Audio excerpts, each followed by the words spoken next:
One of the things I'm going to do at Fdmg, once the school is up, we're going to start our own homeschool co-op too, which is going to be national. I just want the school running first because the school is the foundation. We will do it. So some of y'all will be able to tie into our homeschool network. Also for parents, I want you to know this. Although your child is in Houston, when we start the school, we will be having so many programs at the school that your son can still be a part of the Fdmg family. We're going to have retreats. We're going to have camps. We're going to have trips. We're going to have overnight programs for the kids. So when you hear us saying that we're going to open up the school, I don't want you to say to yourself, my son won't benefit. Yes, he will.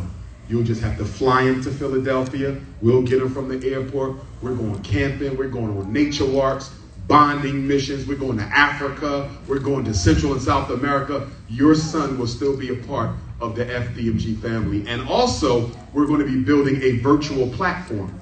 That means that we want a platform where your son from Houston, Texas can wake up 8 o'clock, sign into the class. He can see his classmates, he can see his teacher, and they can see him. And he goes through class with his classmates all the way from Delaware. And he's going to be required to come to Delaware 4 times a year to physically learn in the classroom because we're building lifetime family relationships here. So your son will have to come to the school a couple times a year. So we got the homeschool co-op and we got the virtual platform. And then once we open up the boys' school, we're going to open up the girls' school too, ladies. The girls will be able to also participate, but they must be natural-headed though. I just want y'all to know.